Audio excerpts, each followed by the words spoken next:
Alright, let's get out of the way. Don't forget to subscribe, hit that like button, leave a comment if you like. What we're going to talk about is The Angel Next Door Spoils Me Run, episode 12, so the finale. And to be honest with you guys, I don't really like the show that much, but I heard that's pretty good, so I watched all 12 episodes. But I understand that this show is really romantic and it really makes you feel something. And I'm thinking, not me. I thought it was kind of boring and the romance didn't really mean anything to me. But back to what happened in episode 12. So she's flirting with him and he thinks, I'm done with being flirted with. And he says, I'm gonna go fucking do it. But he doesn't fucking do it. Instead, he says some shit like, next time that you do something like this, I'm gonna do the same thing without my hand. And I'm thinking, just fucking kiss her already. But then she takes initiative and instead she goes in for the kiss. But at first I thought, oh wow, she actually did it. And then I look into it, no she didn't. She only kissed him on the cheek. And I'm thinking, alright, next anime. So for the next 3 to 5 minutes, we're gonna see him feel self-deprecative because he feels like he's not attractive enough or he's not friendly enough or something like that. And I'm thinking, alright, I get it. Sometimes we feel like we're not good enough for someone or something and we just want to wallow in sadness for a little bit until we figure something out that makes us happy or happier than we used to be.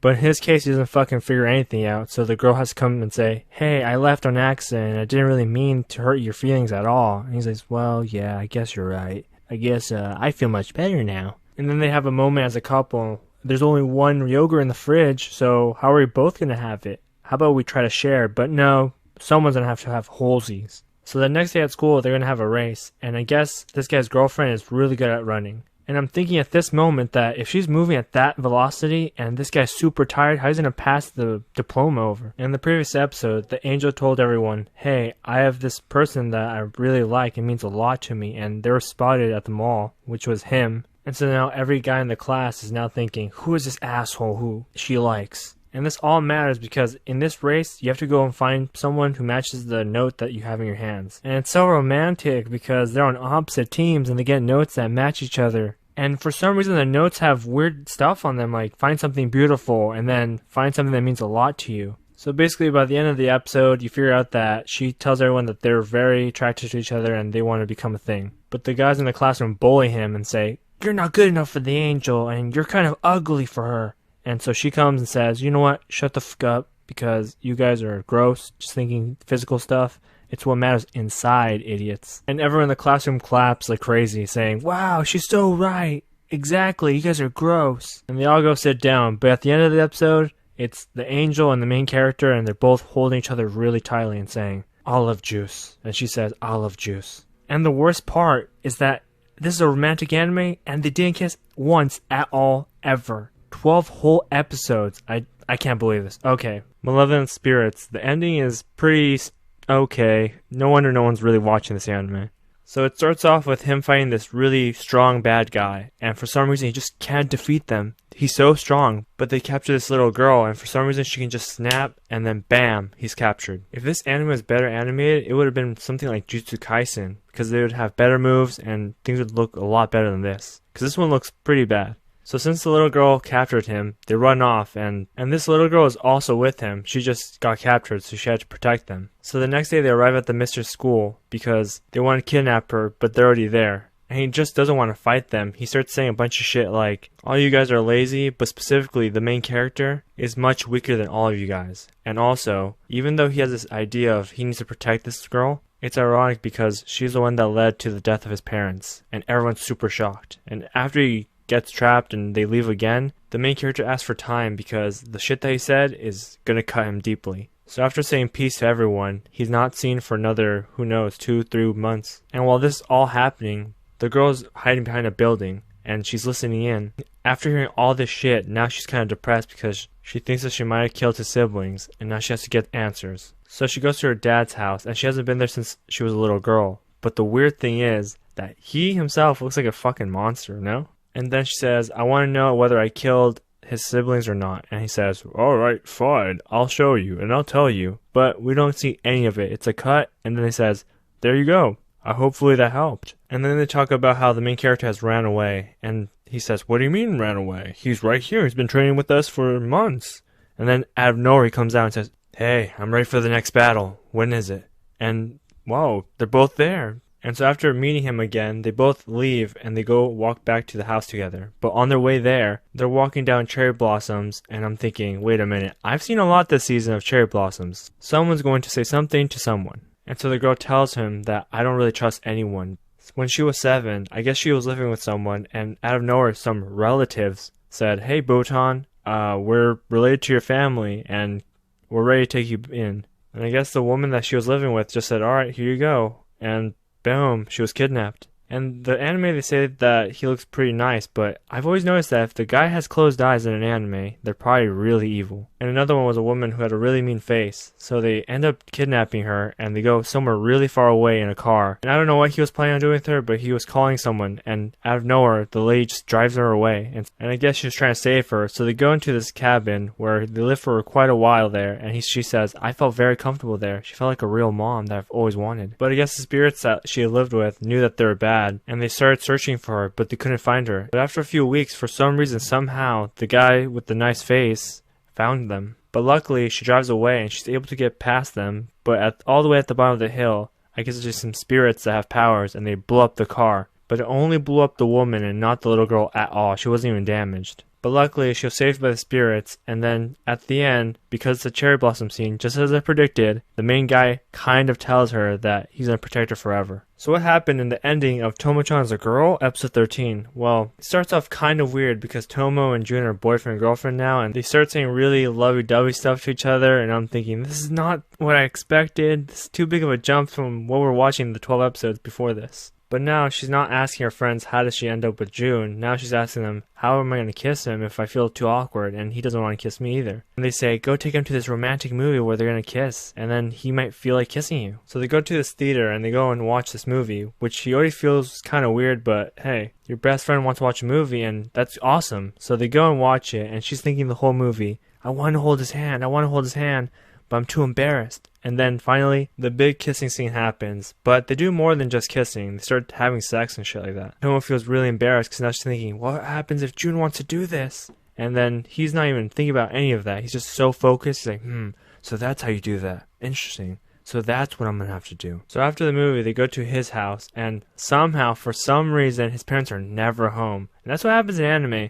Nothing romantic could happen if your parents are at home because they might distract you. So you'll never see an anime where the parents are just there doing nothing. They're either brain controlled or they're dead. So they're just there on the bed and Tomo's trying to think, how do I initiate this? And then she's two in her head and she's thinking, no, this is not going to work for me. And so she just says it, I want to kiss you. And so he grabs her and he's bright red when he grabs her. And then he makes a really big fist and she's thinking, whoa, he's into that stuff? I don't know, it's a first date type of deal. And he smashes his own face and says, I can't do that. We have to wait for the perfect time. I mean, I think about it every day, but I can't do that. I have to wait until I ask you out to be my girlfriend. And she says, huh? Yeah, you're right, I guess. We aren't really going out, I get. Wait a minute, I thought we were. What? And he explains to her that he's asked her parents if he can date her, and her mom said, yeah, go for it. But the dad says, no, never. And so that night, Tomo goes to her house and says, why did he say that to June? You didn't want me and him to be happy? And then he says, well, I don't feel like he's ready for that. She runs away and says, I hate you! So Tomo and June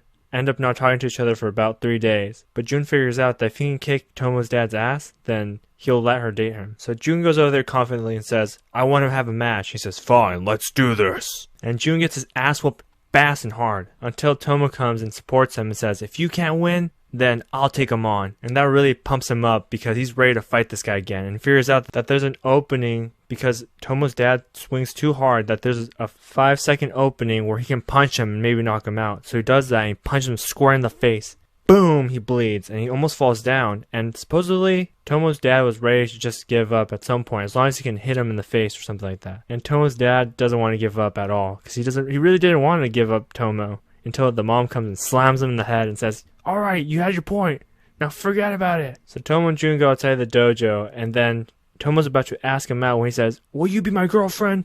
And she gets really pissed because that was her line, and he says, but I'm the guy, I should be saying it. And then she says, fine. And then she gives him a big kiss, and then it's a perfect ending where now they're holding hands and everyone's taking a picture together, and that's the end. On episode 12 of The Ice Guy and His Cool Female Colleague, they go on a business trip to close a deal, but on their way there they have cute scenes where they go and they buy the same type of item because it's like a souvenir, and they talk about how her cat's okay her not being there because she played with it a lot and she left food there, so now it's really full and it can just go to sleep every day happy. So after they close the deal, they're supposed to go to dinner, but for some reason he feels really sick because I guess he was thinking about this all night, and because he's sick, the shoujo thing happens, and it's very cute, I guess, that he turns into a little boy, and she's like, we need to get you to the hotel because you need a rest. And even though he's sick and he's a little kid, he still fights her about how he doesn't feel it's right that he takes the bed, even though it's her bed, and she should sleep on the bed instead. And he says, no, I'll take the couch. He trips because he's so sick, and he pushes her and him on the bed, and it's this really weird moment where I'm thinking,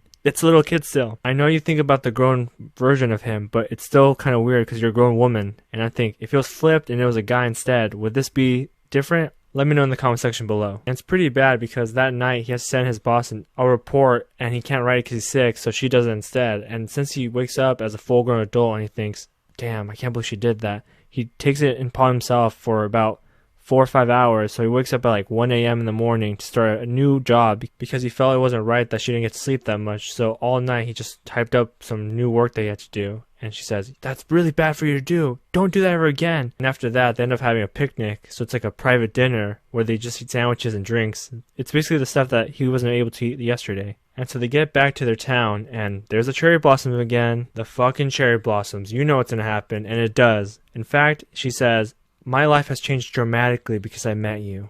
Thank you. And he says, me too. I feel the same way. But they don't say I love you or anything like that. They just feel like they're really close to each other now. They get back to their workplace and everyone's waiting for them and say, hey, we're planning on doing this trip. Do you guys want to join? And they're like, finally, we're home. And then they have a big picnic with all their friends and it's a great ending, and I'm thinking, that's wonderful.